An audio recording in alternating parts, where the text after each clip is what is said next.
Buenas tardes, bien aquí, listos para darle. Déjenme darle un mensaje a todos sus compañeros, que bueno, ya ni sé qué onda con ellos.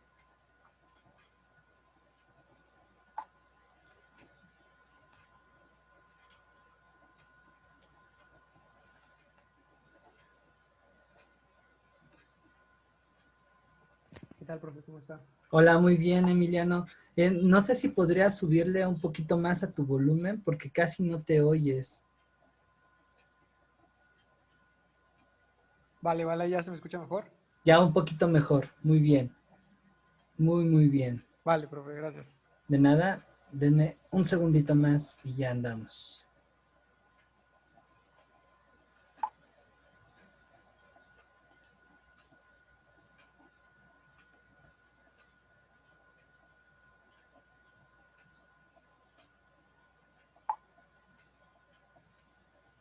Listo.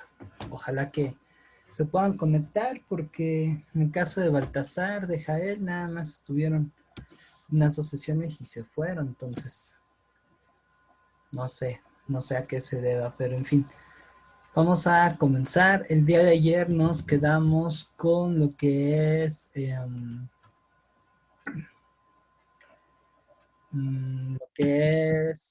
Maximato. Bueno, vimos lo que es el México por revolucionario. Y hoy, miércoles, la tenemos tranquila. Vamos a analizar lo que es el cardenismo, que es un tema bien bonito. Y de ahí saltamos hacia la primera parte del México contemporáneo, que también es un tema muy bonito. Quizá por ahí se estén encontrando con algunas historias familiares. Porfa, confírmenme si se ve bien. Y el día de mañana concluimos propiamente el curso. El día viernes tenemos una pequeña evaluación. ¿Sale? Y qué más les iba a decir.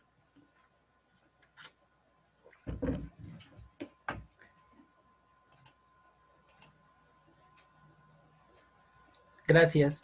Bueno, nada más recordarles a los que no han terminado de hacer sus aportaciones que por favor eh, terminen de contribuir antes de que acabe el curso.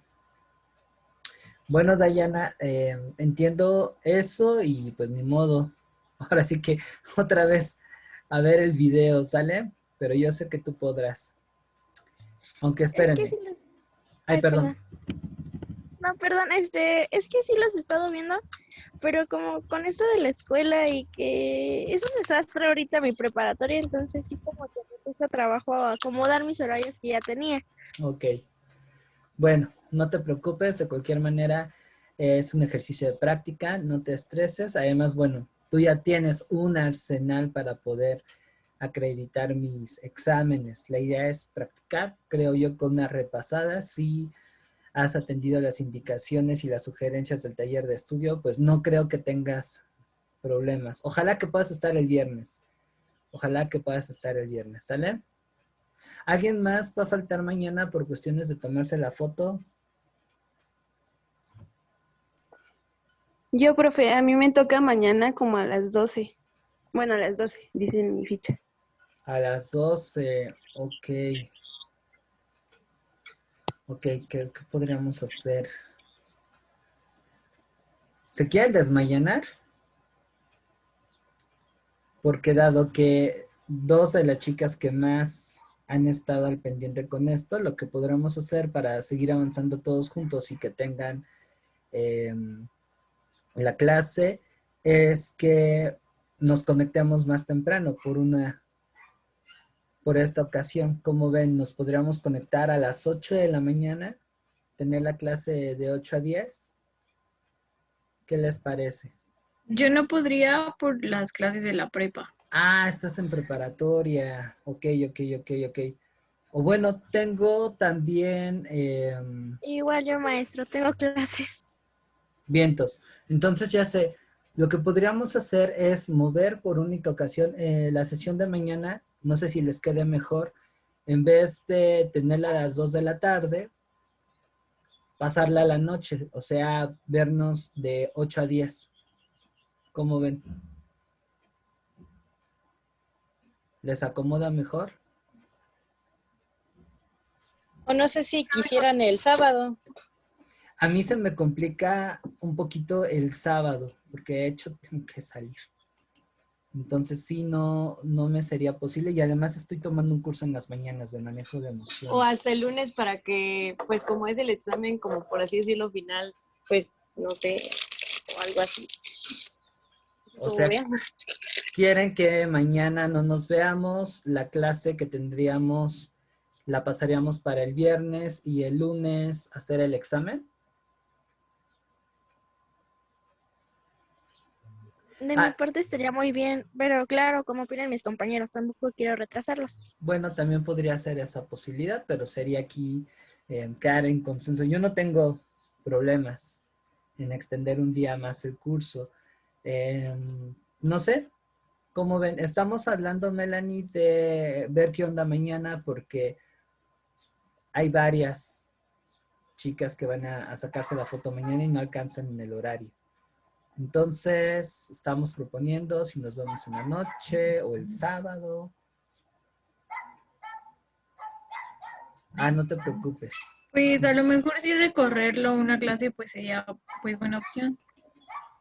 Yo digo que ese día van a llegar estresados por mucha gente que hay y lo recorreríamos. Yo digo que no hay ningún problema, ¿no? Además Ok. es por algo importante. Sí. Digo, aquí también es mostrarse solidarios, ¿no? Yoali, Emiliano. Sí, yo no tengo problema. Ok, Emiliano. Tampoco, profe. Bueno, entonces llegamos a ese consenso. Mañana no nos veríamos por motivo de la foto. Los que no tienen que atender ese compromiso, pónganse las pilas, repasen. Si por ahí alguien faltó, vean los videos. Y reanudaríamos el cierre del curso el viernes. El viernes veríamos los últimos temas. Fíjense qué buena planeación me salió. Y el día lunes nos veríamos para cerrar con broche de oro esto. De cualquier manera, los que, reitero, tienen por ahí contribuciones pendientes, porfa, no se les vaya a olvidar concluir sus pagos antes de que acabe el curso. Y bueno, ya que estamos en esas, no sé si estén interesadas, Evelyn, Joali, Emiliano, continuar conmigo, Melissa, que se acaban de incorporar, continuar conmigo en Historia Universal para ir planificando. ¿Qué fechas tendría, la profesor? De continuación. pura casualidad. ¿Qué fechas tendría? ¿Qué fechas tendrían? Miren, yo pienso, para también darle un descanso, porque llevo como 4 meses en este horario dando clase, que la siguiente semana me la tomaría en estas horas de descanso. Digo, es un descanso parcial porque en realidad pues estoy chambeando con un amigo, dando cursos y pues esos no paran. También estoy en geo, en filosofía y pues tampoco paran. Pero sí necesito como que una oxigenación, quizá algunos de ustedes también para arreglar sus horarios. Y nos veríamos igual de lunes a viernes de 2 a 4, pero comenzaríamos en lo que sería, ahorita les cuento para que estén mejor enterados. Denme un segundito. Comenzaríamos el lunes 29 de marzo. Igual, serían 10 sesiones, así que tentativamente acabaría el 9 de abril.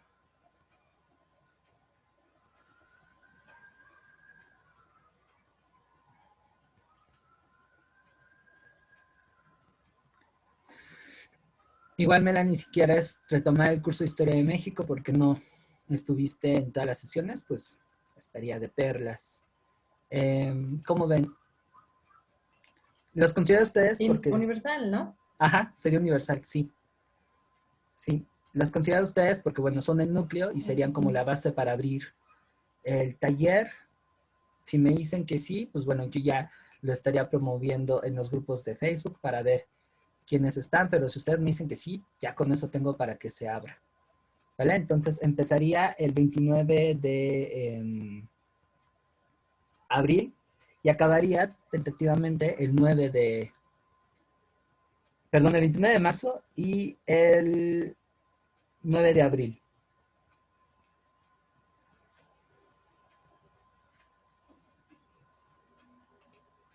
¿Cómo ven? Eso es más o menos lo que tengo en cuanto a planeación.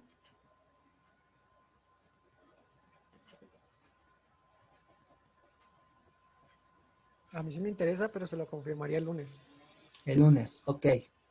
Bien, Eve, Igual me interesa, pero sí me tardaría un poquito en confirmarle a lo mejor el lunes o martes. vale, Joali,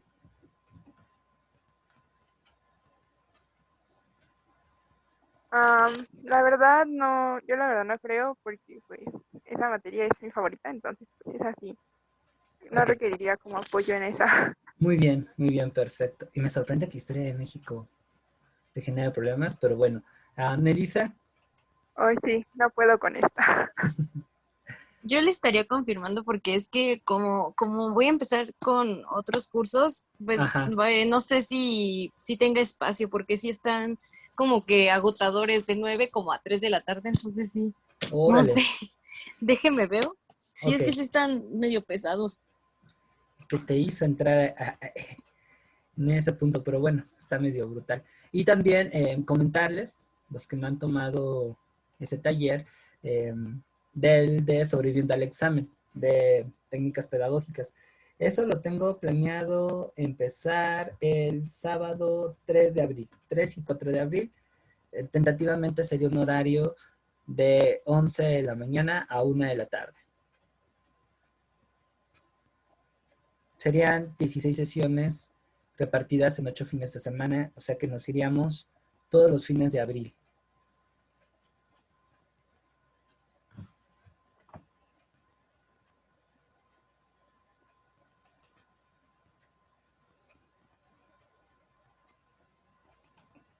¿Cómo ven?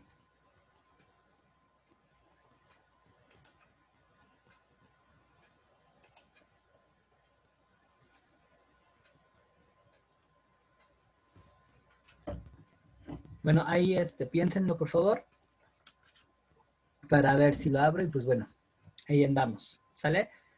Vamos a, ahora sí, entrar en tema, lo que es el cardenismo. Es muy importante este contenido porque se van a sentar las bases ya de lo que es el México institucional, ¿sale? Vamos a observar que el cardenismo va a representar una etapa en donde se va a suprimir de forma completa el caudillismo en México, que es lo que les está comentando, y se va a instalar un estado, de carácter corporativista, populista y afincado en un solo partido. Ede, que vas para Relaciones Internacionales, por ahí también Dayana, Pedagogía, y Melania, Pedagogía, pues bueno, van a enfrentarse con esto en sus carreras, sobre todo en las materias que tienen que ver con política y economía. ¿Tienen alguna idea de lo que hace referencia el corporativismo?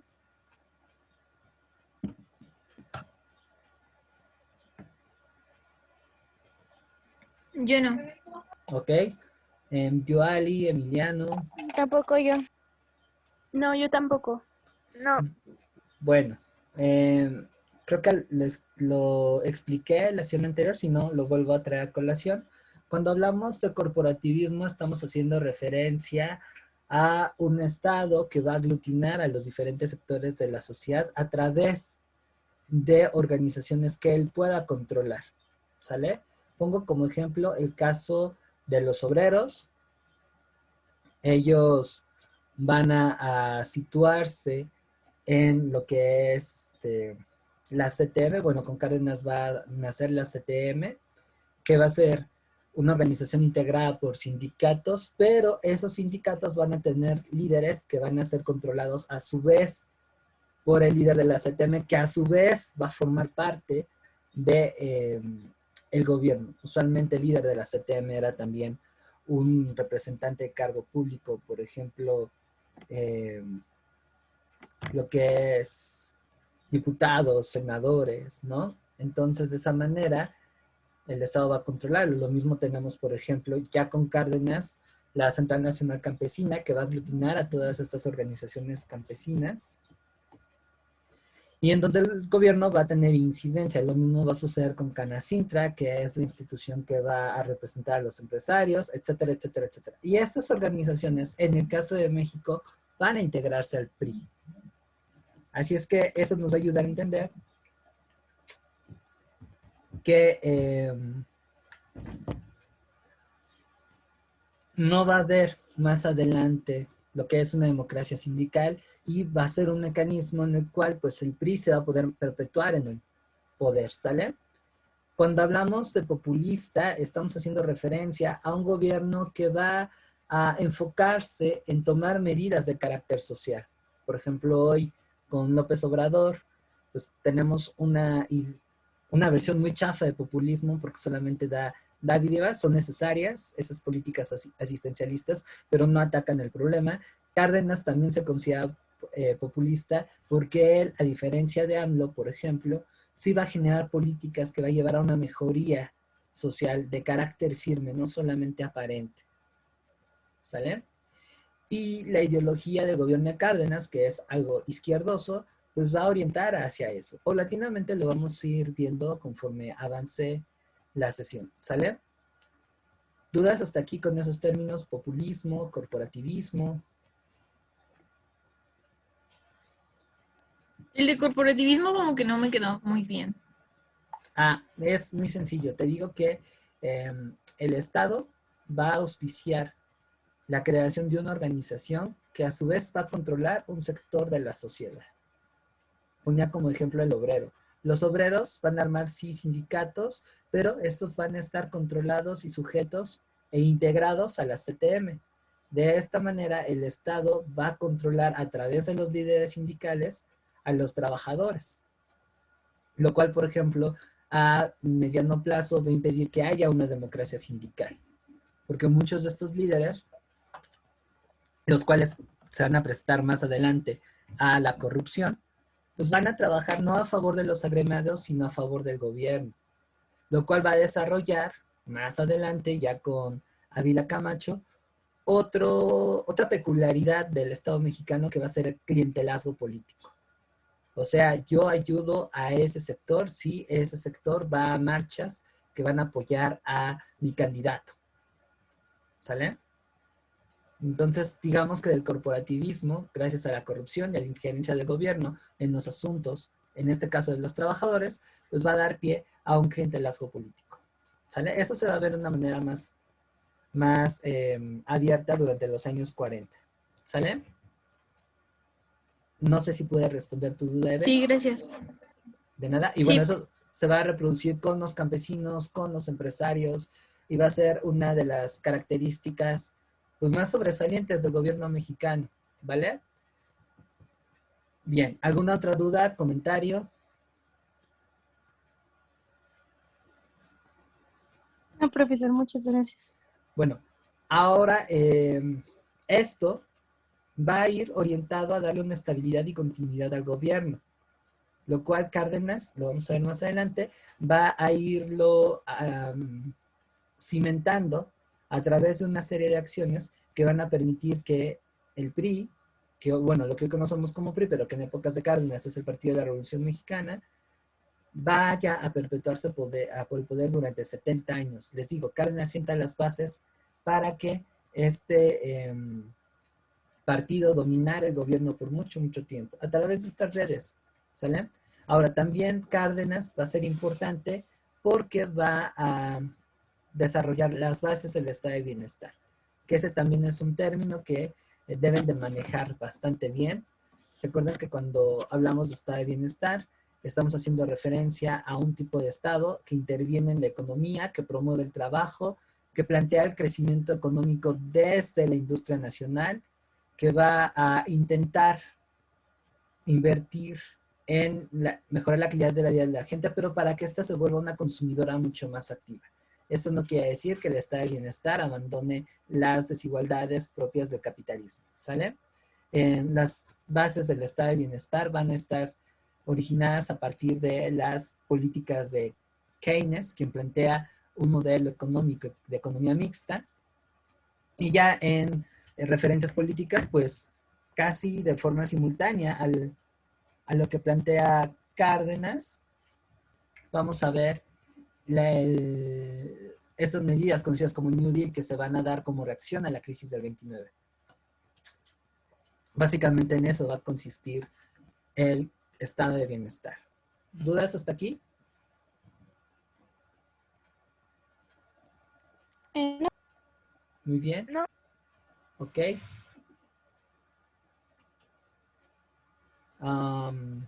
Melanie, Rubí, Emiliano.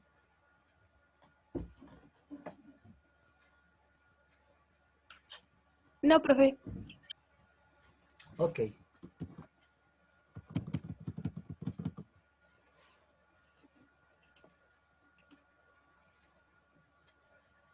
Ok, bueno.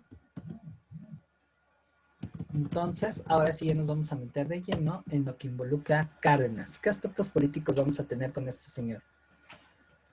Bien, vamos a dividir su gobierno en dos periodos. El primero de ellos va de 1934 a 1936, en el cual Cárdenas, que recuerden que sube a la presidencia auspiciado por Plutarco Elías Calles, va a intentar de alguna manera cobrar una autonomía política y de este modo cimentar la estabilidad del Estado mexicano a partir de las instituciones y dejar de lado este caudillismo que dominó la escena política mexicana desde el final de la Revolución, ¿sale? Entonces, para hacer eso, Cárdenas lo que va a plantear es reforzar la figura del presidente. Por eso, durante el periodo de Cárdenas se desarrolla lo que se conoce como el presidencialismo, que no es otra cosa de que el presidente por 6 años tenga un poder muy grande, sea la pieza más relevante de la política mexicana, ¿sale?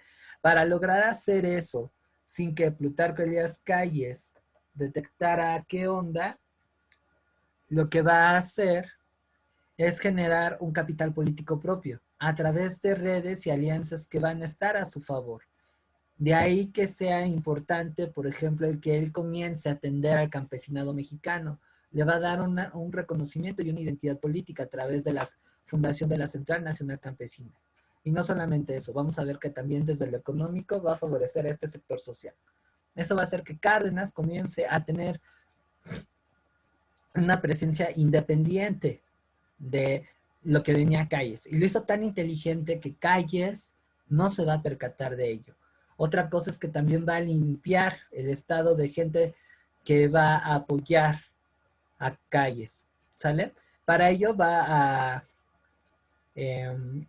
refundar la CTM en la CROM, la Central Revolucionaria Obrera Mexicana, ¿sale?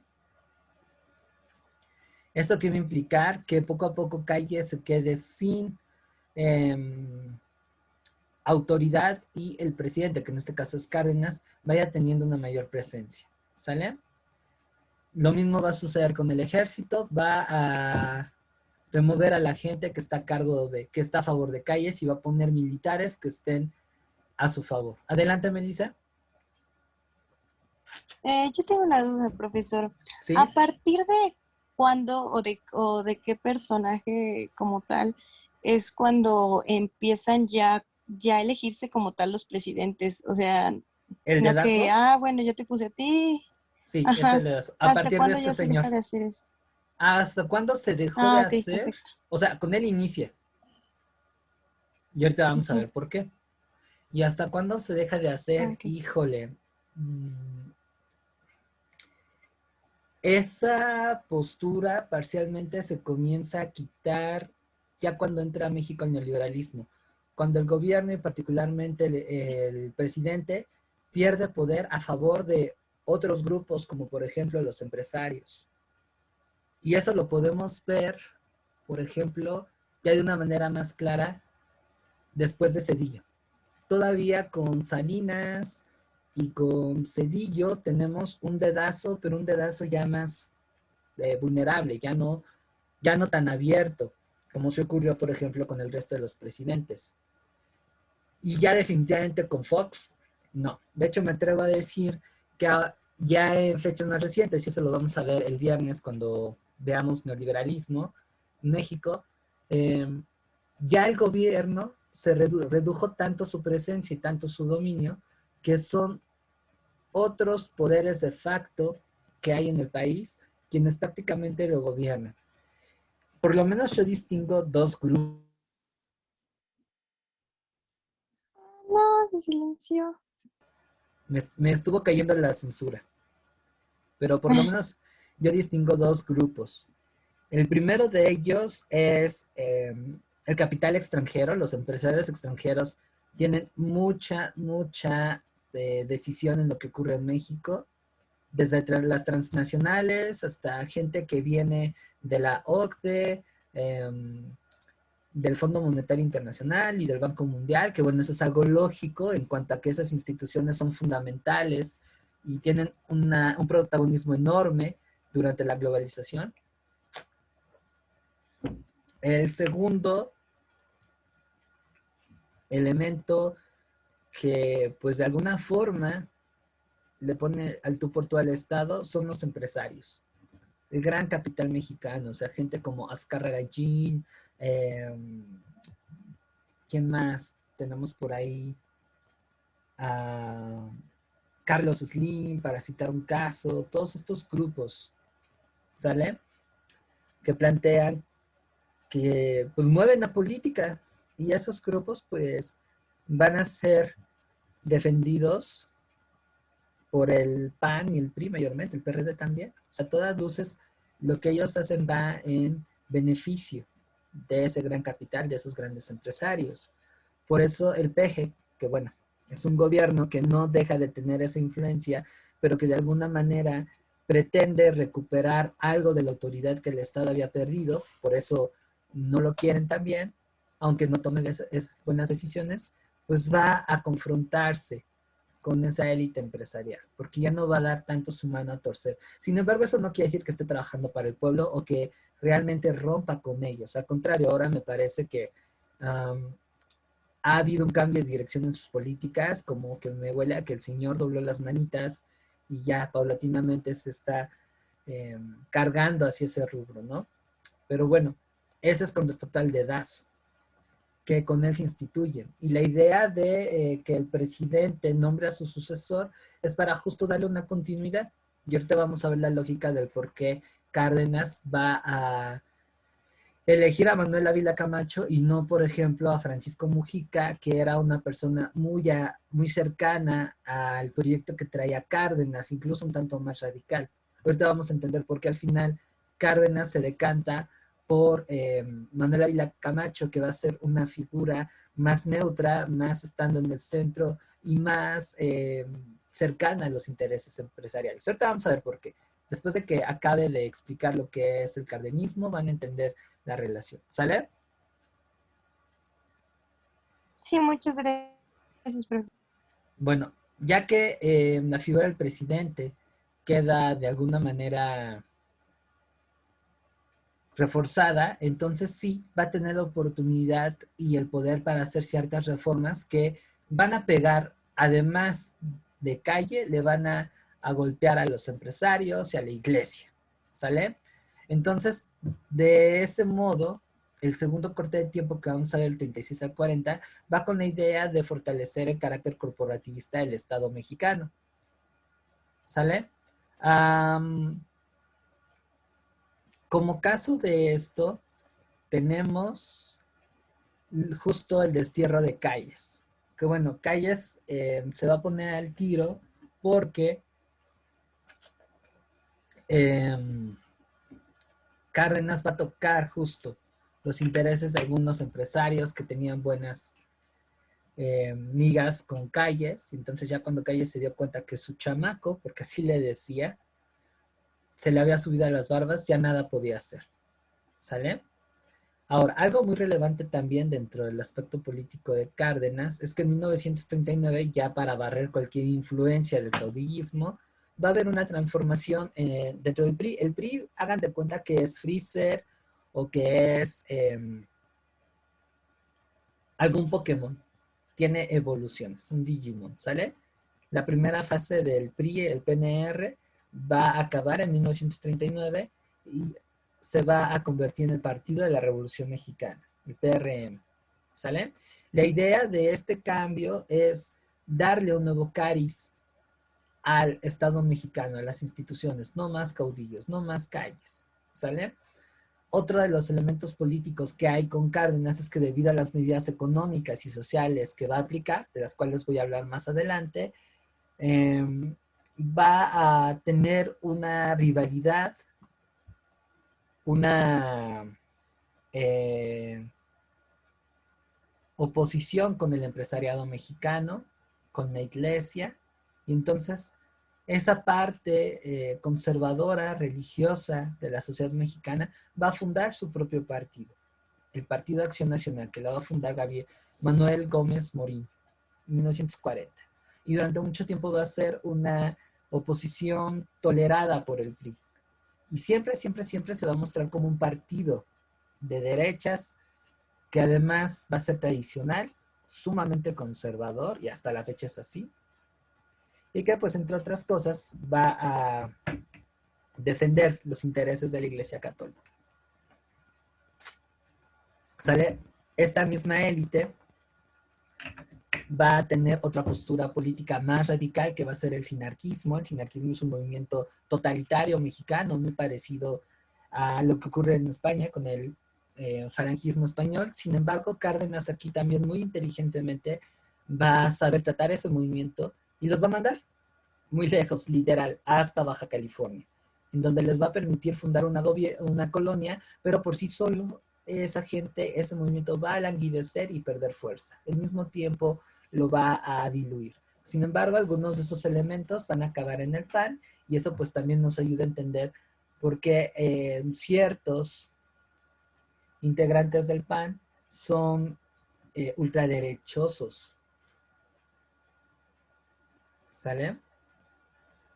Entonces ahí vemos un poco cómo está la oposición durante el gobierno de Cárdenas y además cómo la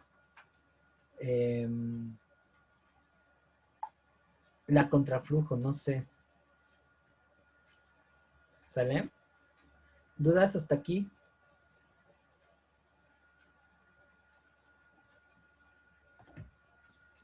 No, profesor. No, profe.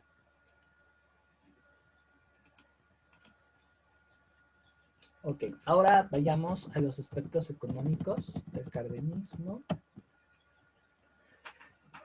Durante la gestión de Cárdenas se va a impulsar el mayor reparto agrario que hubo en México. ¿Sale? Él sí se tomó muy en serio esta promesa de la revolución. ¿Sale? Solo que a diferencia de lo que se hizo en el pasado y de lo que se va a hacer en el futuro, no solamente va a repartir los terrenos, sino también les va a dar una identidad jurídica a través de la ley del ejido. ¿Alguien sabe en qué consiste un ejido? Es donde, ¿no? No te escuché bien, Emiliano. Que si es donde se siembra, Ajá, no sé. pero Eso era aquí donde yo vivo. sí, en Vaqueritos, justamente en Sochi. ¿Pero qué más? Sí. ¿Cuáles son sus características?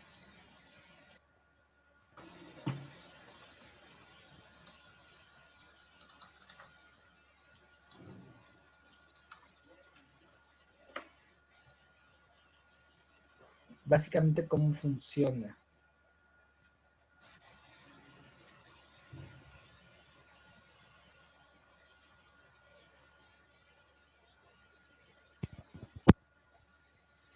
Pues ¿No? es un terreno que el gobierno, ¿no? Para los campesinos, Ajá, pero pues no cobran nada el gobierno ni nada, ¿no? De eso, o sea, solamente lo da para los campesinos y ya lo que produzcan ellos es para ellos.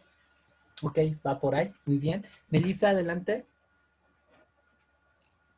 Yo tengo duda en respecto a eso, porque la verdad siempre me confundía como que tanto la definición de ejido y la confundía mucho con los latifundios, entonces sí tengo esa duda. No, cuando No sé si hablamos es de... como de que uno desde un periodo o de otro es de No, otro lado, entonces eso me confunde. no, cuando hablamos de latifundios, estamos hablando de grandes extensiones de terreno acaparados por una persona y que además es propiedad privada y particular. Las haciendas, por ejemplo, son latifundios, ¿sale? En el caso de los ejidos, son terrenos colindantes a un pueblo, como bien lo mencionó Emiliano, los cuales van a ser divididos y repartidos entre las familias de la localidad. Por eso, por ejemplo, en el sur de la ciudad, en Sochi, en Tlalpan, en Milpalta, en Tláhuac, Iztapalapa, bueno, y no nada más aquí, también en el occidente, como es Coajimalpa, la parte alta del Álvaro Obregón, Magdalena Contreras, hay conflictos porque en los noventas, bueno, ahorita les voy a comentar ahorita esa broma, voy a regresar con el ejido. Entonces, es un conjunto de tierras que van a repartírsela entre las familias originarias del lugar.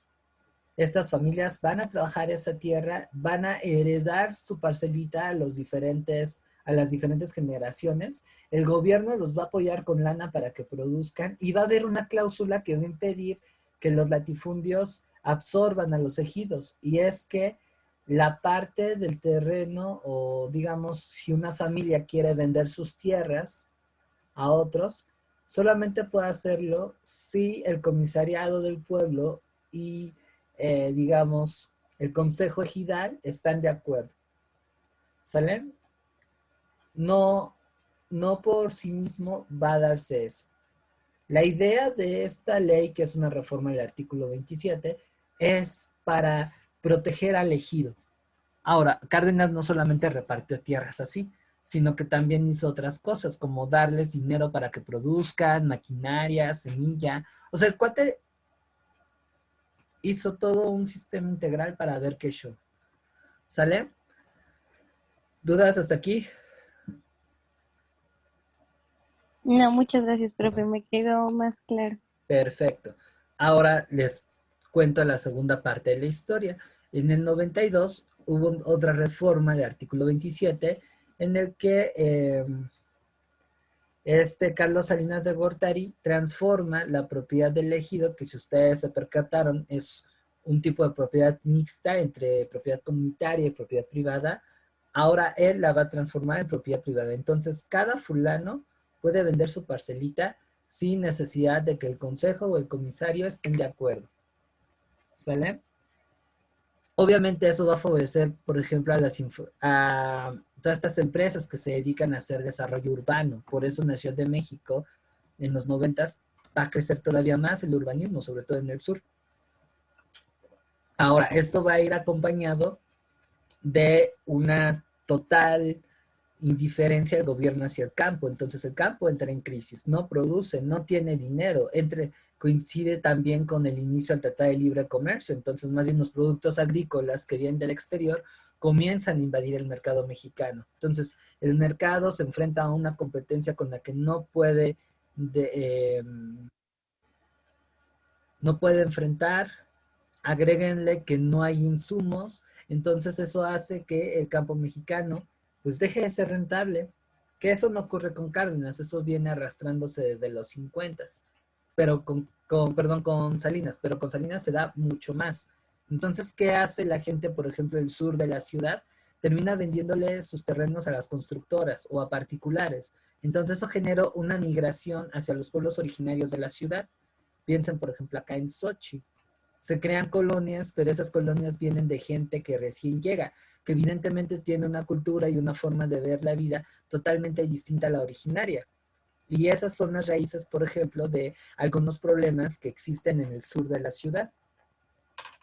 Piensen en estas broncas que hay, por ejemplo, en Tlalpan, en Sochi, en Tláhuac, y bueno, ya que hablamos de esas secciones, pues la situación se vuelve más grave cuando el gobierno expropia terrenos para desarrollar proyectos de infraestructura y de comunicación. Piensen en el metro de la línea 12, todo el relajo que se generó a partir de la expropiación de esos terrenos para poder hacer la línea. Piensen en lo que ahorita está pasando con la extensión del Metrobús, que va de San Lázaro a Xochimilco, y también con algunos proyectos de centros comerciales que se iban a hacer por acá en Xochitl, pero que afortunadamente no se dio. Y que sí han ocurrido en otros lados, ¿no? Entonces, parte de ese desarrollo urbano, de esa, ¿cómo le llaman? Geriatrización de la ciudad, viene a partir de esa reforma. Y sí, también tiene que ver con una pérdida de importancia del campo mexicano. También por eso, de algunas décadas para acá, los productos agrícolas básicos que consumimos, pues no nos los venden a precio de oro, porque muchos de ellos son importados. Entonces ahí gana el gran capital. Pero con Cárdenas esa no era la idea, porque el objetivo de hacer estos ajustes es, una, implementar el estado de bienestar en México, y dos, que la economía mexicana se sustentara en pequeños y medianos productores. ¿Sale? ¿Dudas hasta aquí?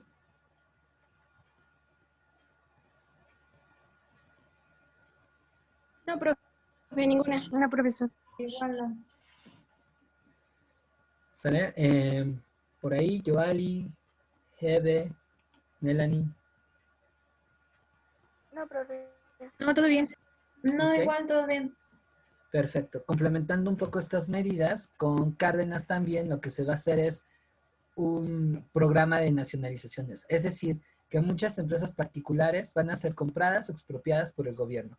La idea de esto, y siguiendo las directrices del estado de bienestar, es que a partir de estas nacionalizaciones se garanticen precios accesibles para que el empresario mexicano pudiera poder invertir. Y la lógica de Cárdenas es, si hay más negocios, hay más trabajo, más gente produce y por lo tanto más consume.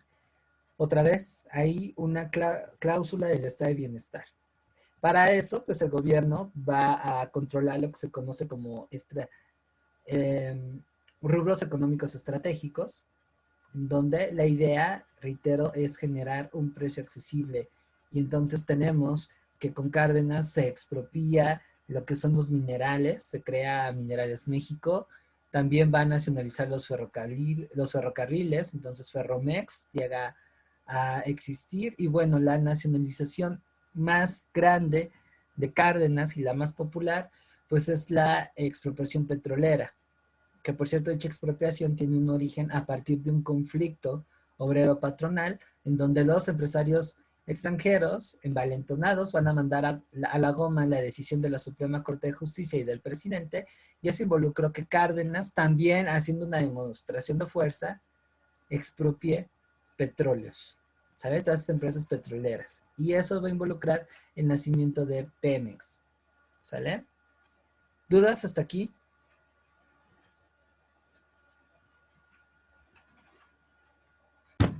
No, No, creo. Ok. Emiliano, Joali.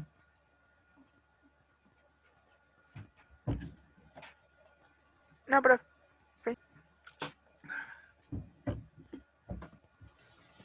No, profe, todo bien, gracias. Vale. Vámonos entonces ahora a mirar los aspectos sociales que van a involucrar al cardenismo. Cárdenas se va a distinguir por ponerse las pilas en la parte social. Ya lo vimos un poco con el reparto agrario.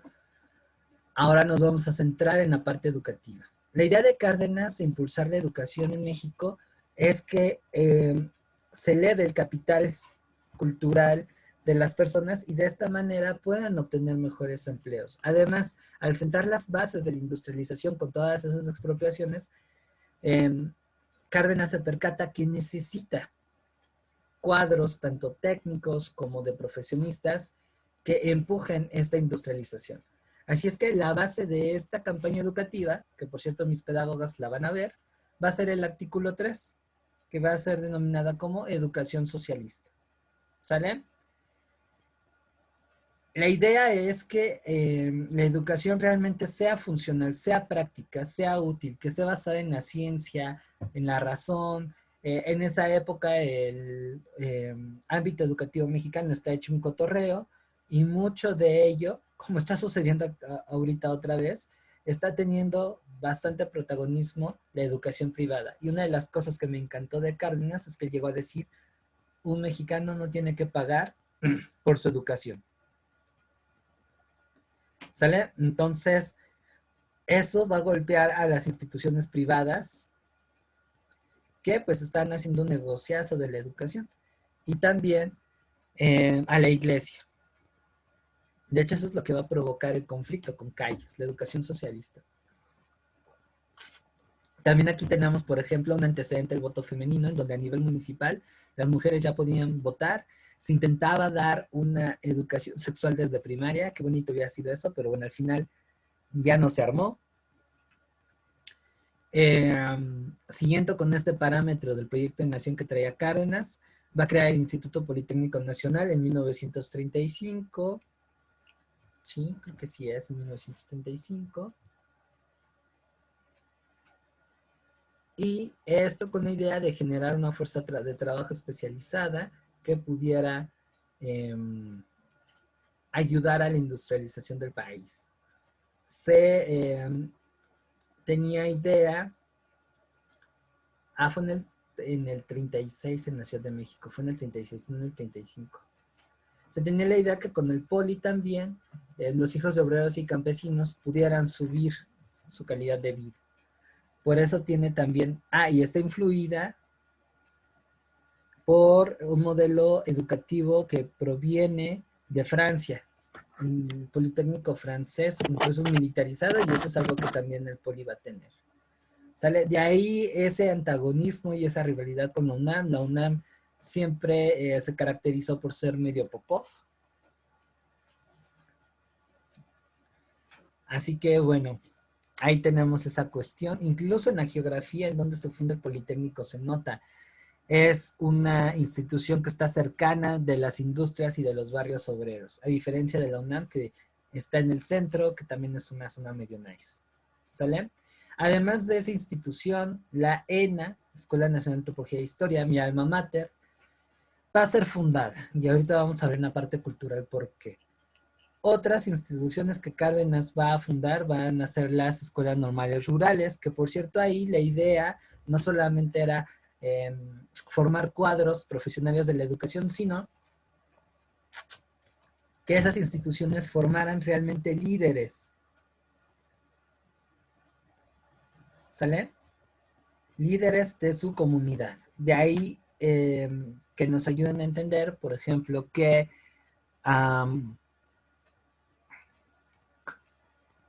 esos profesores que egresan de dichas escuelas van a incluso volverse guerrilleros. No van a estar de acuerdo con las medidas que más adelante va a hacer el gobierno, que van a ahondar en la injusticia. Gente como Lucio Cabañas, Arturo Gamis, Genaro Vázquez, van a ser guerrilleros que van a tener como oficio el haber sido profes. ¿Sale? Entonces, es muy interesante lo que va a hacer Cárdenas en lo social. Tenemos también una ampliación de la educación técnica. Y, por supuesto, que esto se va a traducir en comenzar a ampliar la clase media. ¿Vale? ¿Dudas hasta aquí?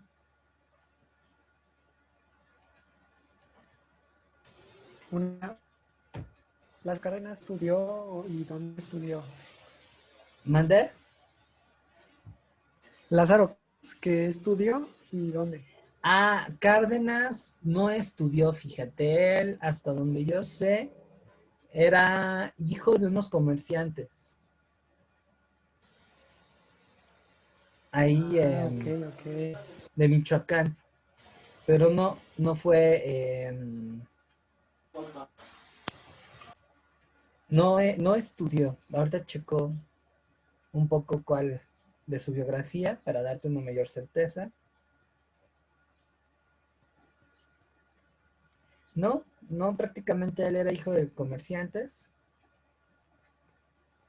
y se dedicó a ser tendero, a atender una tienda cuando estalló la Revolución Mexicana. Él se va a unir a la revolución en 1913. Entonces fue militar. Sí, fue militar. Ah, ok, ok. Gracias. Déjame investigar un poquito más. Pero hasta donde tengo entendido, él no estudió una carrera. Ah, mira, aquí encontré algo. Nuestro querido Orejón llegó hasta el 4º año de primaria. Van a ser los únicos estudios que tuvo.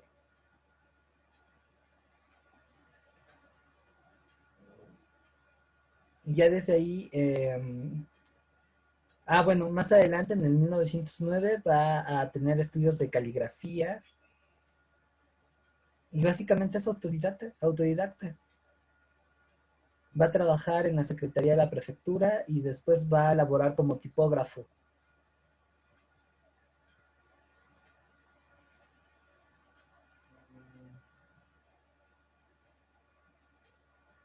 Y en 1913 se va a unir a la revolución.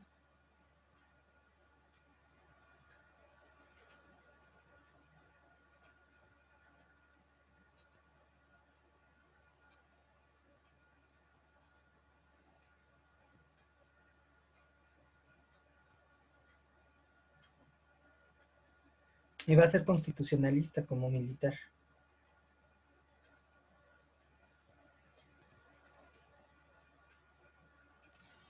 Ok, qué impresión. Yo pensé que había estudiado algo, pero pues No, hizo muchas cosas, ¿no? no, sí, era una persona sumamente brillante, ¿eh? Sumamente brillante.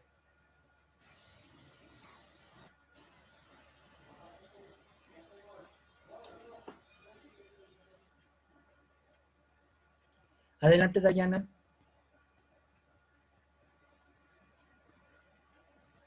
Bueno, es que, bueno, no me acuerdo, toda que platicó eso, es que yo me acuerdo que habían dicho algo, mi maestra de historia dijo que no era necesario tener 1000 estudios, sino lo que pasa es que él viene del pueblo, viene de abajo y entendió Ujú. y entiende el pueblo.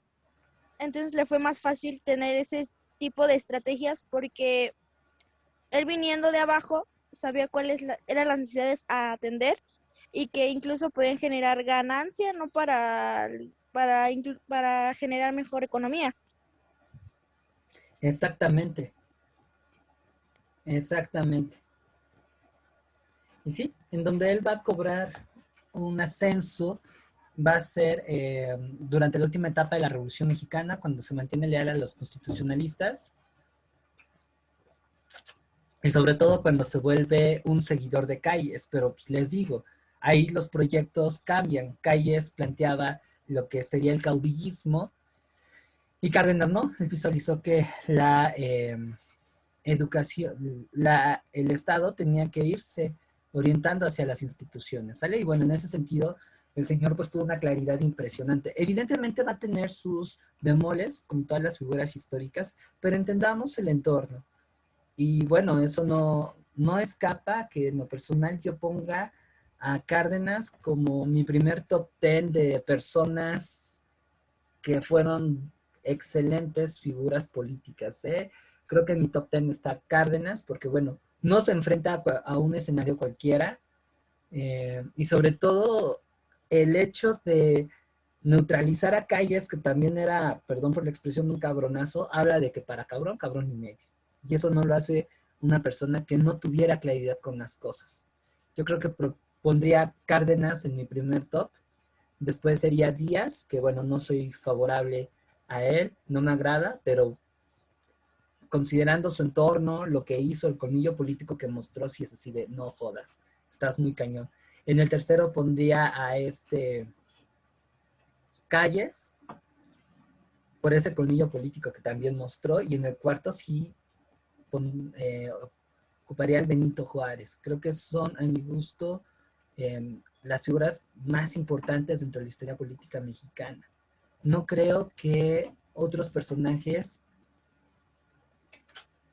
se acercaran a ellos. Principalmente Cárdenas, y lo estamos viendo, ¿sale? Bueno, dudas respecto con los aspectos sociales, pero reitero, no tratemos de idolatrar ni de idealizar, eso es un vicio también muy común que hay en la historia, sino un tanto fríos, situemos al hombre en su entorno y su contexto. ¿Sale? ¿Preguntas, dudas,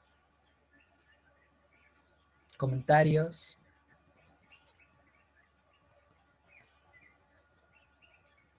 ¿No?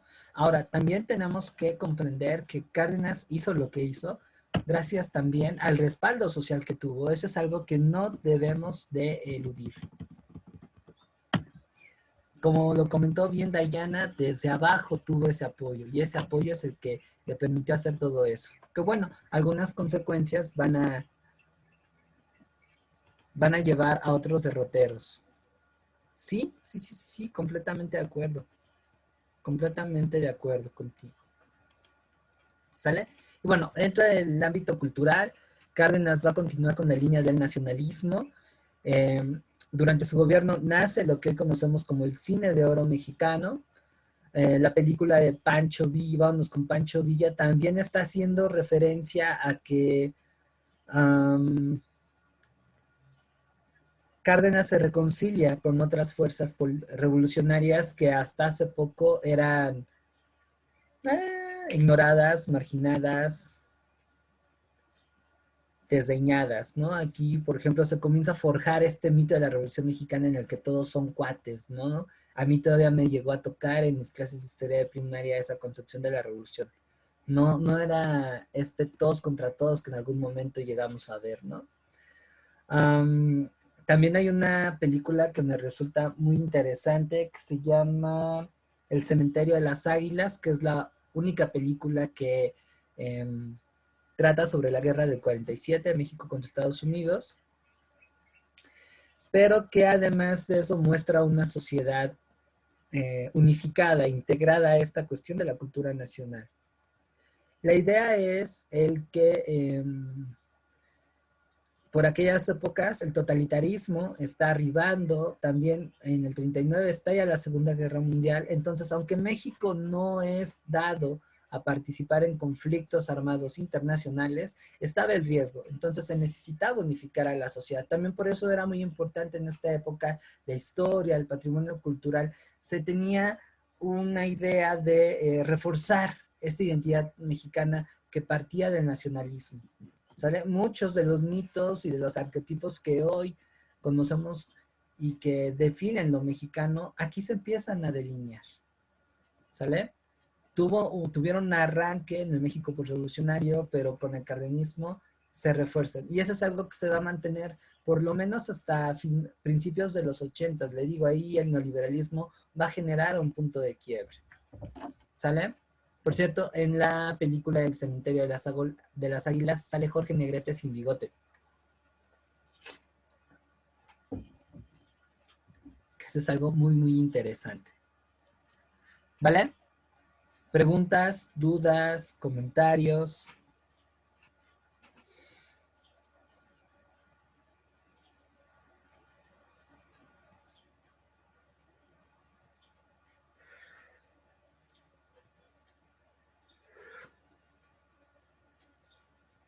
No, hasta ahorita ninguna duda. ¿No? No, todo bien, creo que sí. No, maestro, creo que sí le estoy entendiendo. Sí, igual. Perfecto. Ahora, pues bueno, déjenme cambio de presentación.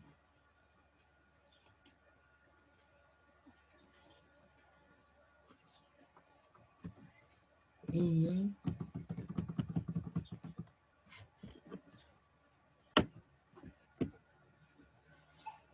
vamos a ver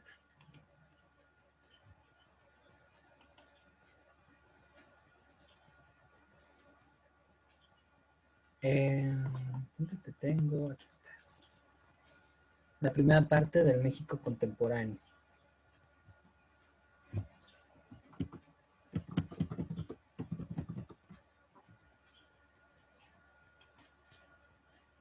Les digo, aquí la historia del país se puede conectar con historia de sus propias familias, sobre todo si vienen de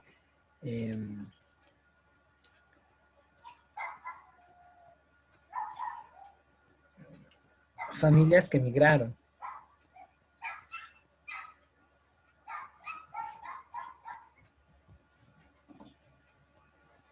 Qué bien se me fue. Confírmenme, por favor, si ya pudieron.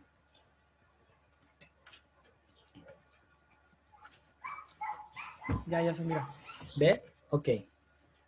Sí, ya se ve. Bien. Vamos a comenzar con lo que es el México contemporáneo. Bueno, estamos en una etapa muy interesante de la historia.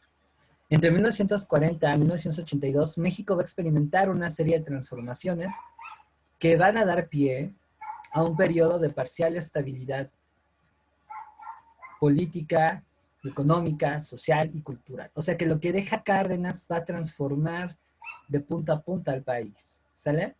El impacto de las políticas económicas y sociales que va a desarrollar este personaje van a ser una de las raíces de esta transformación. Exactamente, el milagro mexicano. Pero además de esto, no podemos dejar de lado ñaca, ñaca, ñaca, ñaca,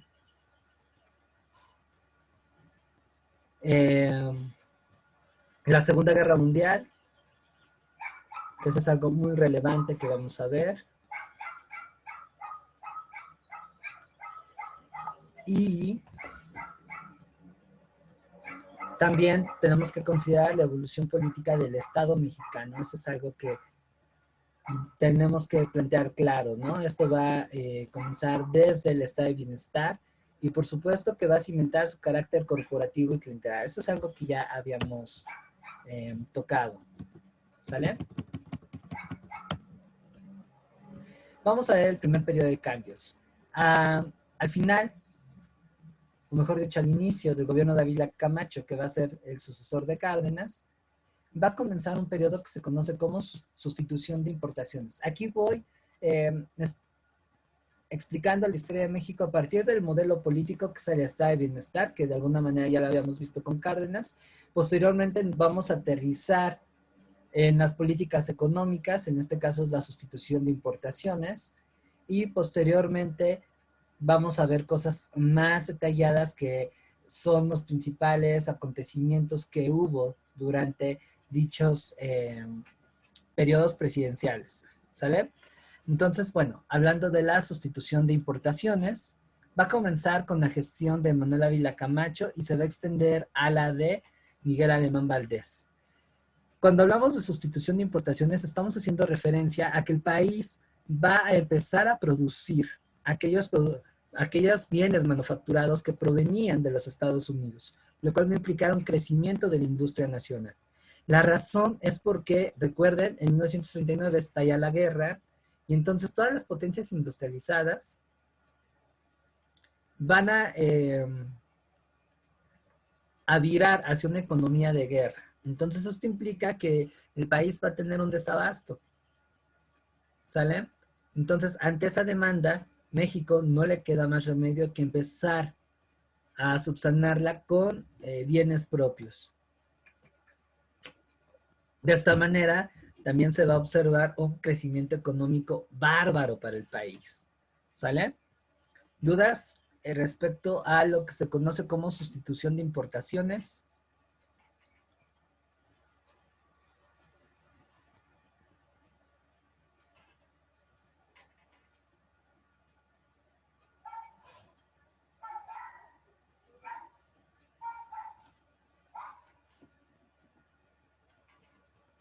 Chicos. No, profe, todo bien. No, maestro. Ok. Yo también muy bien, profesor. Sí, igual Perfecto. también. Perfecto. Entonces, bueno. Vamos viendo que eso va a conllevar a que haya aires de modernidad. ¿Sale? Ahora vamos a ver lo más importante que ocurre entre 1940 y 1946. Se va a dar la campaña nacional de alfabetización. En esa época todavía había un alto porcentaje de mexicanos que no sabían leer ni escribir. Justo a raíz de la necesidad de la sustitución de importaciones van a haber fuertes proyectos de industrialización de créditos e insumos a favor de la clase empresarial. Esto trajo consigo el sacrificio de las políticas de justicia social que se habían dado durante el cardenismo, ¿sale? Sin embargo, la ampliación del estado de bienestar va a mantenerse. Tenemos la fundación del Instituto Mexicano del Seguro Social en 1942, en donde van a sobresalir unidades como la del Instituto Nacional de Cardiología y el Instituto Nacional de Pediatría. Ambas en el sur de la Ciudad de México. El Instituto Nacional de Pediatría está muy cerca de Perisur, en este cruce de Periférico e Insurgentes, y el Instituto Nacional de Cardiología sobre Calzada de Tlalpan. ¿Sale? También como una medida de ir, úchala, quitando cualquier influencia cardenista, el presidente Ávila Camacho va a organizar la transformación del PRM al PRI. ¿Sale? Eso ocurrió en 1946. Y en esta época, vaya, el país le va a ir tan bien económicamente que va a reducir la deuda externa hasta un 90%. Y algo también muy importante es el estallido de la Segunda Guerra Mundial. Conflicto en el que México originalmente es neutral, pero paulatinamente se va a alinear a los aliados. El motivo de ingreso del país al enfrentamiento armado se debe al hundimiento de 2 barcos petroleros mexicanos por submarinos alemanes. Esos barcos fueron el Faja de Oro y el Potrero del Llano. Ahora, la participación de México en la guerra se va a dar en 2 ámbitos. En el militar, con el envío del Escuadrón 201, también conocida como Fuerza Aérea Expedicionaria Mexicana, que va a combatir en el Pacífico, y sobre todo en donde va a tener un mayor protagonismo va a ser en la parte económica. Va a impulsar la migración de campesinos mexicanos al norte. De esta manera la productividad de la economía estadounidense no decae, y además vamos a tener la venta de materias primas a las naciones aliadas, principalmente recursos energéticos. México va a vender petróleo como no tienen idea. Y gracias a todo esto, el país va a crecer económicamente, y el Estado, para ahí de alguna manera amarrar esta cuestión, va a impulsar el nacionalismo como medio para integrar a la sociedad. El caso de esto se va a dar con las políticas de unidad nacional. Esa es una de las cosas que más va a caracterizar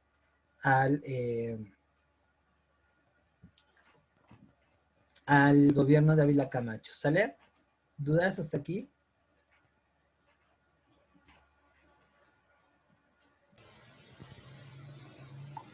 No, profe. Profe, ¿No? también hubo soldados, ¿no? De México que también fueron. O sea, ¿Dónde? bueno, no soldados, sino o sea, campesinos que también iban a la guerra. O sea, porque algo así me dijeron, ¿no? Que fueron también campesinos que los reclutaban de aquí en México y se los llevaban, además del escuadrón. No Porque también estoy había un ejército de seguro. charros. No estoy seguro. Lo que sí supe, y eso le dio mucho miedo al gobierno, es que el pueblo se organizó. El pueblo se organizó previendo una invasión nazi, que bueno, era un tanto difícil, pero sí se organizaron y se formó un cuerpo de 100,000 charros, con los cuales sí se pretendía combatir una posible invasión alemana. Pero eso al gobierno le dio miedo. Ok. Eso al gobierno le dio miedo porque se percató que el pueblo se podía organizar solo y se podía defender, y estamos ante una época en donde el Estado mexicano comenzaba a tener un carácter muy paternalista, pero al mismo tiempo autoritario. Entonces dijo, no.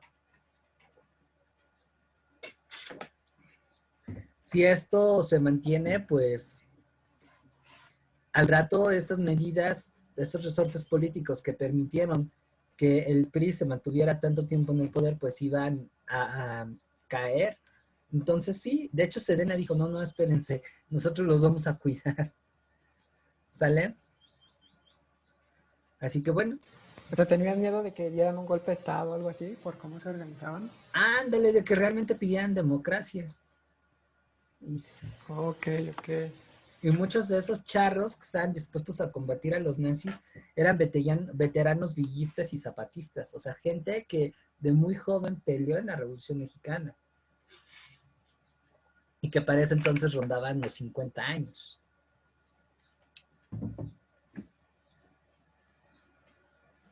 Sí, es una cuestión muy, muy interesante la que hice, ¿verdad?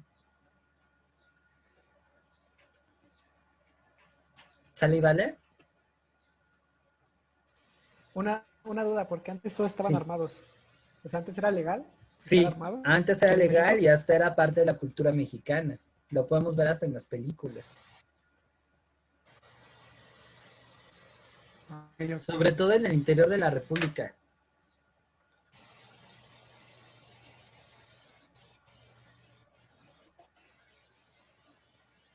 Vale, vale. Son es Sí, que dicen estuvo. pues, las películas y todo eso, pues todo el mundo traía pistola. Exacto. Pero vamos con, ahora sí que también vamos viendo otras fuentes como ¿cómo se llama? Las fotografías, los diarios, pero sí. Ahora, no creas que todos, ¿eh? Tengo entendido que la gente que tenía armas también no era cualquier hijo de vecino.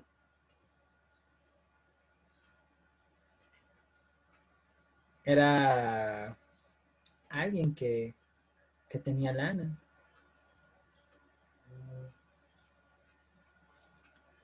¿Sale? ¿Dudas hasta aquí? No, profe, ninguna. ¿Cómo van? ¿Aburridos? ¿No aburridos? Analizando la situación. Algo, ¿no? Algo. Un poquito nada más. Sí, me perdí un poquito, pero estoy analizando. Ok. No te preocupes. Bien, entonces vamos a pasar a lo que sigue. ¿Les late?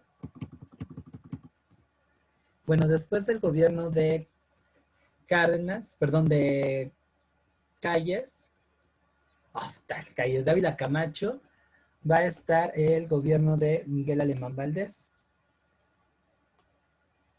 ¿Sale?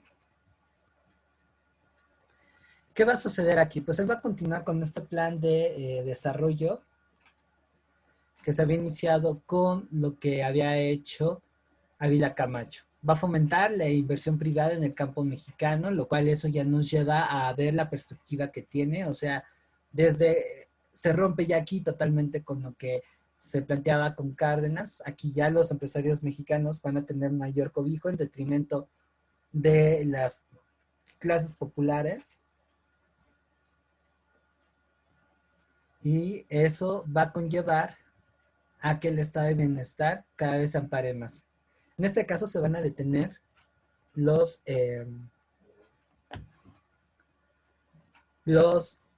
repartos agrarios y se van a dar amparos para que no afectaran a los latifundios. O sea, aquí vemos otra vez que esta promesa de la Revolución Mexicana pues no va a cuajar del todo, ¿sale?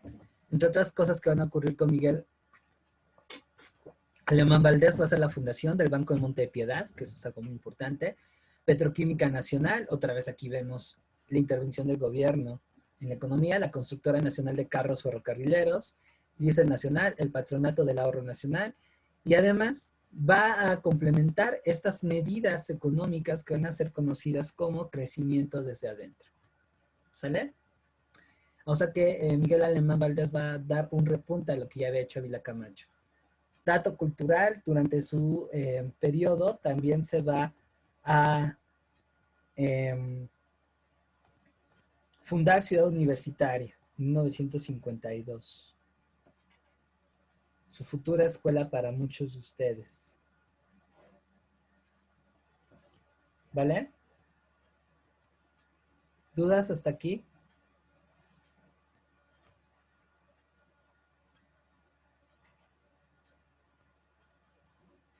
Creo que no. ¿No? ¿Seguras? ¿Seguras? Sí, hasta ahorita creo que todo está muy claro. Vientos. Pues bueno, después del gobierno de Miguel Alemán Valdés, vamos a entrar a una etapa que, bueno, genera cierta dificultad a la hora de aprender, pero que es muy sencilla, que se llama el desarrollo estabilizador. Va a ser un periodo en el que la economía mexicana se va a ver caracterizada por un alto crecimiento de la producción, va a haber bajas tasas de inflación y va a haber una estabilidad en el tipo de cambio de moneda. La política en términos monetarios y fiscales va a ser ortodoxa, se van a seguir con el librito. También durante este periodo va a haber una mayor actividad petrolera, van a haber mejoras en el servicio de salud y educación, como el IMSS, la UNAM, se expanden, por ejemplo, durante los 70 se fundan CCHs, las CENEPS, también el IPN va a tener un crecimiento, en los 70 nace la Autónoma Metropolitana, vamos a ir viendo eso.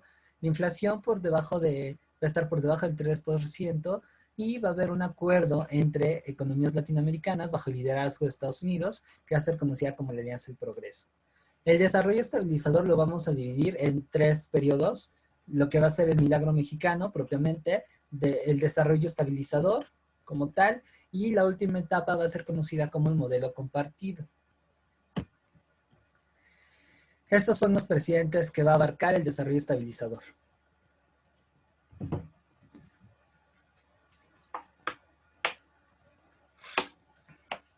¿Sale?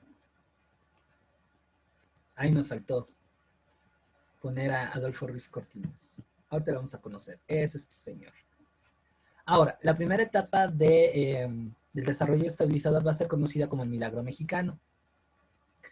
Va a ser un periodo en el que la economía mexicana va a iniciar un crecimiento sostenido que se va a mantener por las siguientes décadas. ¿Sale? Todo el mundo creía que México iba a entrar en crisis y que iba a valer cake. Pero con el milagro mexicano no, sino todo lo contrario, se va a mantener en un Producto Interno Bruto del 8%. Es una brutalidad que no se ha vuelto a dar. En estos años, México va a consolidar sus modificaciones hacia una industrialización basada en el impulso del consumo de productos nacionales. Otra vez, ahí tenemos el estado de bienestar presente y se va a destacar por la fuerte intervención del Estado en los asuntos financieros y su férreo control en los ámbitos políticos, sociales y culturales. O sea que van a existir movimientos disidentes, pero que el gobierno no va a tolerar. Y la censura va a estar muy, muy, muy, muy complicada. ¿Sale? ¿Dudas hasta aquí?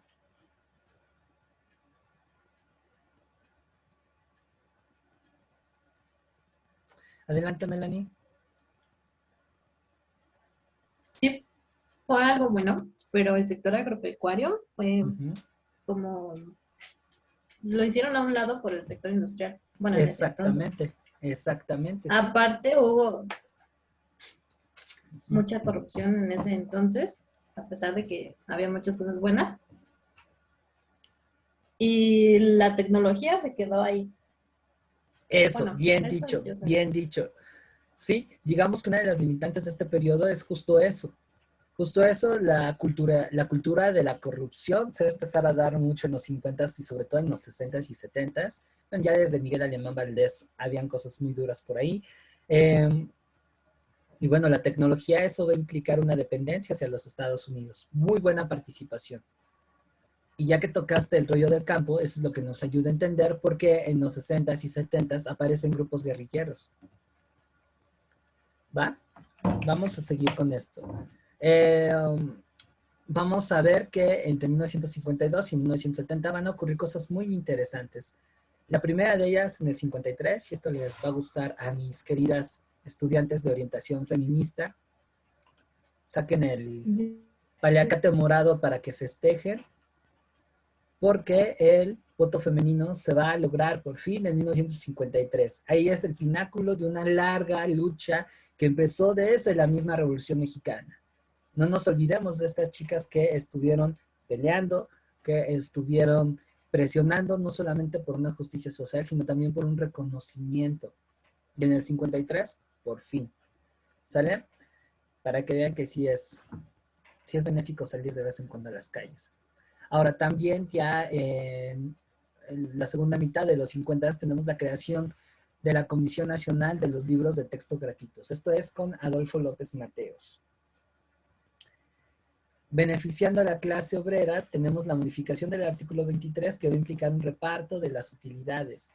También durante López Mateos, presidente que por cierto conoció mi abuelita, ella fue enfermera militar en los 50s y principios de los 60s. y lo conoció.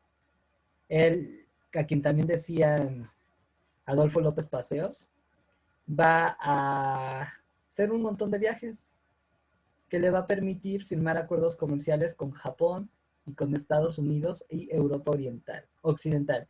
Eso nos lleva a que, a pesar de que es neutral, México va a quedar dentro de la zona de influencia del bloque capitalista. Estamos en plena Guerra Fría, ¿sale? También en el 61, Estados Unidos le da unos cuantos metros de tierra a México con la devolución del Chamizal, que es un territorio mexicano que por una desviación del río Bravo había quedado en judicatura estadounidense, y para el 61 no nos lo regresan y se incorpora al estado de Chihuahua. Y para también finales de los 50, durante el gobierno de López Mateos, tenemos la nacionalización de la industria eléctrica. Y en los 60, con nuestro querido presidente Gustavo Díaz Ordaz, vamos a tener la creación del sistema colectivo del metro, que eso es algo muy, muy relevante. Vamos a ver el apoyo del sector privado nacional, siempre y cuando éste no se obedezca al gobierno. De ahí que es muy importante la frase que dijo alguna vez el dueño de aquel entonces de Televisa, que decía: yo soy orgullosamente un soldado del presidente. Emilio Azcárraga Vilma, por cierto, fue ese cuate. ¿Sale? Entonces eso habla del autoritarismo, pero al mismo tiempo del control que tiene el Estado. O sea, los empresarios se les cuadraban. Como bien lo comentó esta Melanie, vamos a tener un ascenso de la corrupción y el autoritarismo del gobierno mexicano. Entre cosas más favorables tenemos el crecimiento de las clases medias, los salarios aquí infinitamente mucho mejores a los que tenemos ahora, y también con un crecimiento paulatino de industria. Esto va a jalar migrantes que provienen del interior de la República, sumado a lo que comentó también Melanie muy acertadamente acerca de la crisis del campo, y eso genera flujos de migrantes que llegan a la Ciudad de México, a Monterrey, a Guadalajara. Aquí eso comienza a crecer bárbaro. Efectivamente, tenemos la época del oro mexicano, del cine de oro mexicano, el final, porque aquí acabaría. La buena época del cine de oro mexicano acaba, a mi gusto, a finales de los 60. ¿Sale? Y bueno, ya no voy a ahondar en el debilitamiento del agro mexicano, cosa que va a ocurrir: se va a desarrollar las Olimpiadas y México se vuelve sede del Mundial de 1970. Miren nada más. Qué lindo. Está padrísima la mascota que se hizo del Mundial. ¿Sale? Denme un segundito, por favor.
Sale.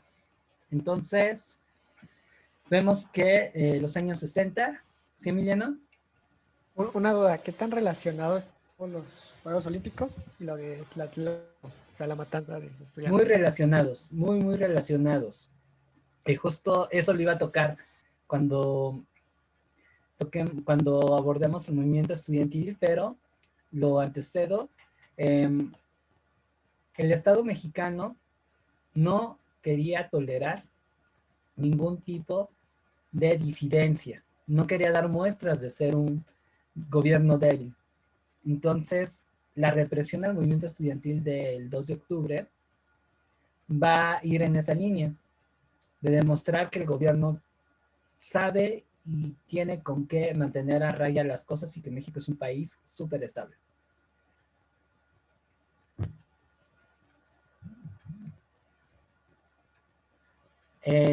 ¿Sí, O Melanie? sea, ¿querían dar esa imagen a México o al mundo? ¿Mandé? Por los Juegos Olímpicos. ¿Querían dar esa imagen a México o al mundo por Al mundo, los Juegos Olímpicos? Lo del... al mundo, al mundo, al mundo, al Ok, mundo. ok. Gracias. De nada. Melanie, adelante. Yo quería hablarle del pacto de Tlatelolco, de lo del... Ay, ya se me olvidó todo por estar aquí. Las armas nucleares. Bueno, eso es algo que me interesó cuando lo vi. Uh-huh. Y recuerdo que en Veracruz hay una planta nuclear, ¿no? Ajá, Laguna Verde. Ok. Nada más era para confirmar. Sí. Bien, entonces, ya que vamos con ese tema, vamos a hablar de la disidencia. No todos los sectores sociales fueron favorecidos y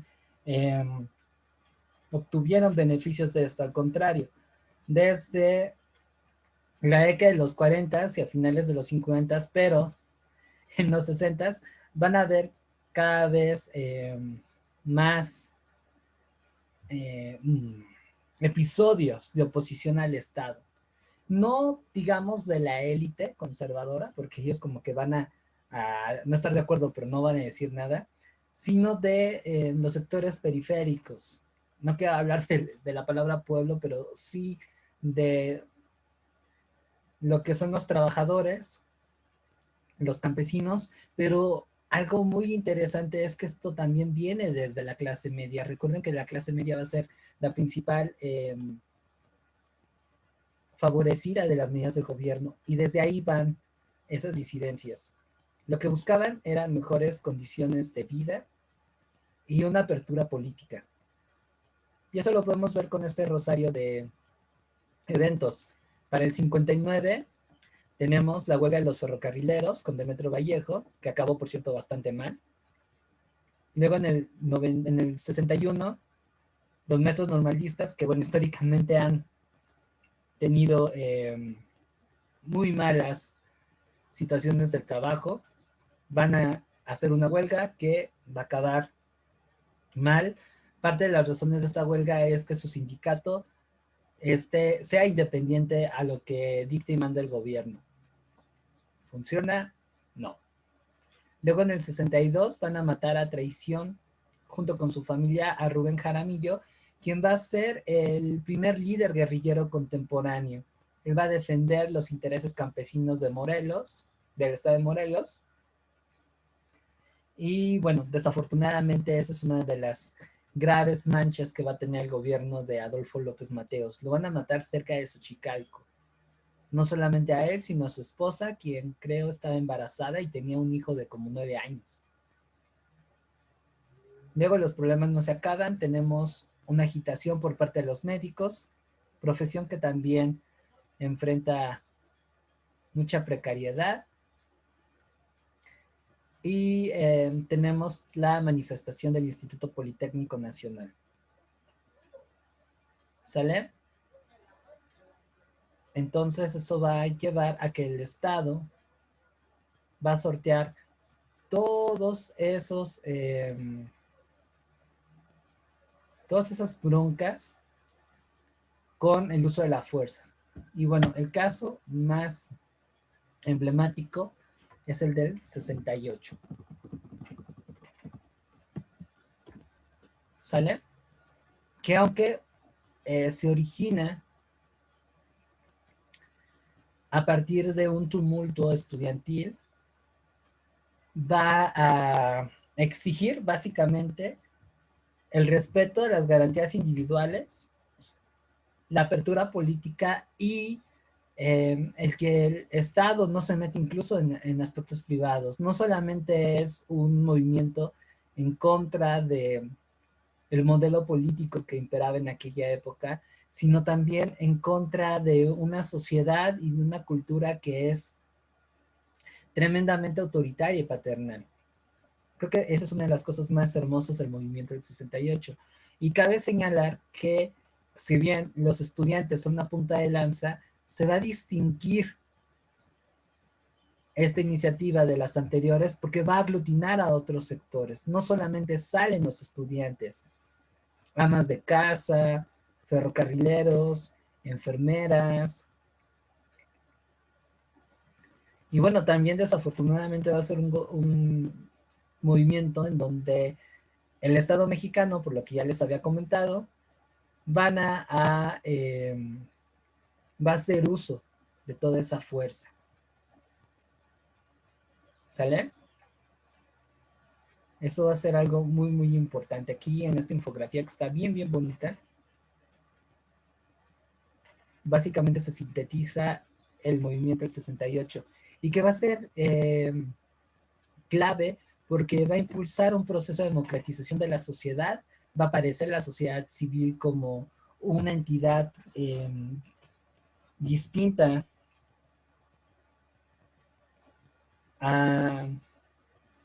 y autónoma a lo que hacía el gobierno, es decir, ya no les gustaba estar tanto tiempo controlados.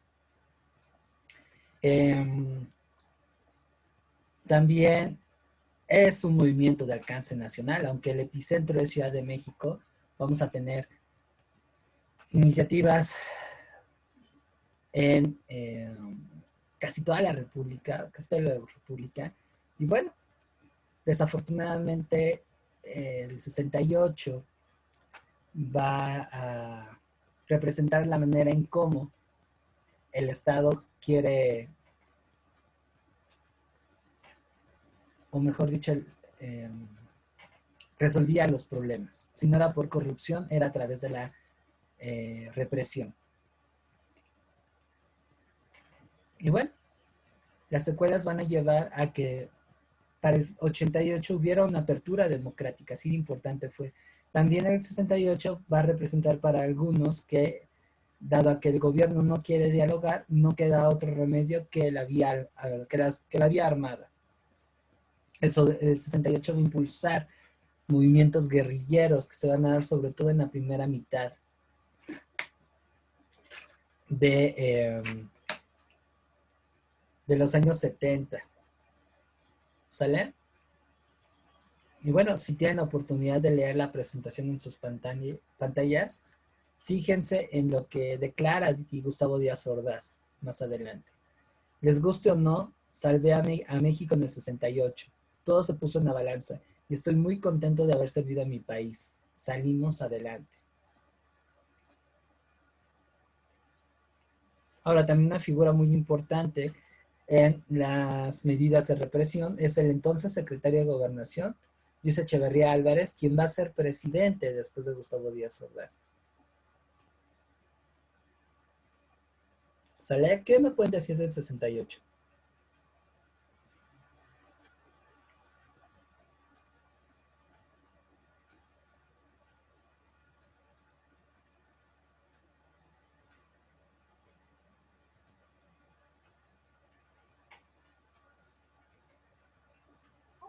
Pues básicamente, bueno, yo lo conocí porque fue una matanza estudiantil, solamente que el gobierno no da a tener los números exactos, incluso todavía hasta la fecha no se sabe qué números de personas sufrieron ese tipo de maltratos. Algunos dicen que solamente fueron 105 muertos y 300 heridos, otros dicen que no solamente estudiantes, sino hasta familias enteras llegaron a desaparecer por este movimiento. Ese movimiento se dio a causa de por los Juegos Olímpicos, que le tocaba a México representarlos y pues el presidente se quería lucir y pues mandó a hacer, no sé, no me acuerdo si estoy bien, mandó a hacer algo, creo que fue algo, está por no sé por dónde está, pero es algo representativo de los Juegos Olímpicos.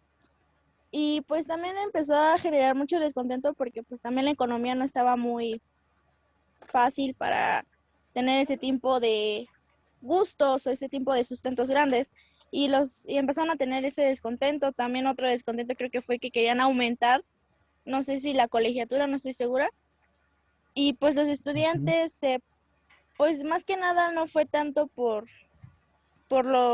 sino fue por lo que no querían, no los querían escuchar.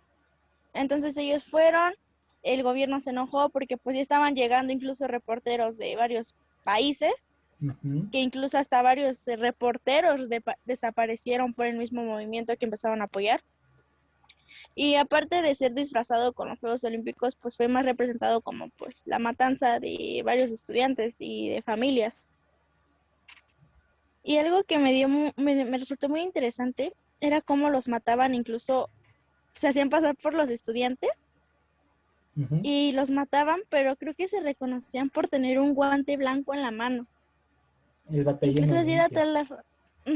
era la forma de matarlos, pero según eran ellos mismos. El gobierno se lavó muy fácil las manos en ese aspecto. Así es.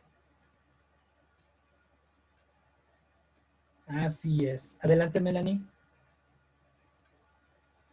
De hecho, hay una película que me gusta porque se ve todo lo que pasó y se llama Rojo Amanecer. Sí. Está buena. Sí, está buena. Yo digo que cómo es posible, ¿no? Que el gobierno haya metido, infiltrado gente para, pues, matar o crear caos. Está muy feo. Yo creo que fue algo horrible. Sí, Y totalmente. yo recuerdo que mi maestro me había dicho o nos había comentado que el gobierno empezó a meterse a las clases, ¿no? A las clases de los estudiantes. También por eso los estudiantes se rebelaron.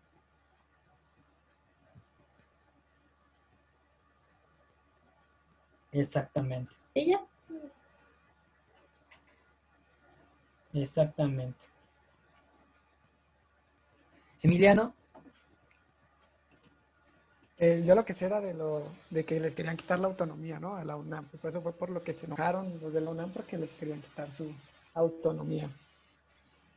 Y que, bueno, como me decía mi profesor, que quienes los que se encargaron de matar a los estudiantes era el grupo especializado de murciélagos del ejército, que eran lo mejor de México, eran las fuerzas especiales de México, y que ellos tenían muchísimo poder y, o sea, estaba muy arriba el poder que tenían los murciélagos, o sea, que era la gran fuerza especial mexicana. Y después que bueno, los antes eran los tenían mucho poder. O sea, mucha gente que salió ahí formaron los Zetas, que son de ¿El las batallón Olimpia? fuerzas especiales mexicanas. Pues a mí me dijo mi profesor que los de Grupo Murciélagos, que era antes ya tiene otro nombre, formaron lo que se conocían como los Zetas.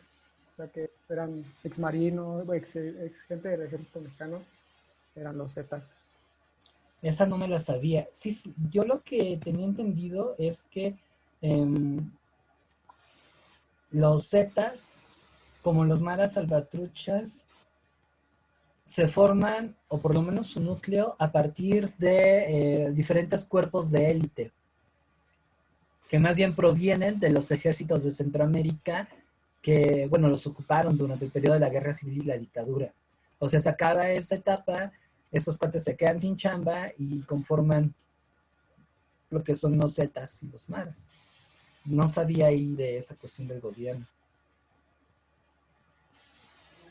Bueno, eso a mí me dijo el profesor y decía que por eso eran tan efectivos. O sea, fue o sea, de los grupos narcotraficantes que más rápido avanzó y evolucionó en México y que fueron de los encargados, bueno, que fue donde el gobierno sí se quiso aventar contra ellos porque pues, sabían que era gente muy conocimiento de muchas cosas y que eran pues, gente que está lista para matar, que pues, fue entrenada para matar gente, efectivamente, o sea, rápido y Sí. por eso dicen que fue por eso terminó tan rápido. Y luego el gobierno fue a pelear contra ellos, que era una gran amenaza. Está ahí cañón el asunto, pero pues bueno, hasta aquí la vamos a dejar, chicos. El día viernes vamos a continuar con lo que son los años 70, el neoliberalismo, dudas, preguntas, y ya de ahí nos vamos el lunes con hacer el examen. Y porfa, los que tengan interés tanto en el taller de estudio como en Historia de México, confírmenme por favor para que yo lo abra y haya más personas que se quieran inscribir. ¿Sale? Creo que les va a ayudar muchísimo, sobre todo en las fechas. ¿Ok? Bueno, también les encargo que los que no han concluido con el pago total del curso, que porfa sea antes del examen para evitar ahí inconvenientes y esas cosas. Si necesitan más tiempo, háblenme por favor para que podamos negociar. No crean que voy a ser muy Gustavo Díaz Ordaz, pero en fin, ahí está la cuestión, ¿sale? A los que ya han hecho su contribución, de corazón les agradezco su puntualidad, créanme que eso me hace creer en la gente y en fin, pues bueno, nos vamos el viernes, mañana no por esta cuestión de de la toma de fotografías. Y el viernes acabamos con esta parte del México contemporáneo y vamos a ver también ese rollo del neoliberalismo. ¿Va? Y sí, los 70 se van a poner buenos también.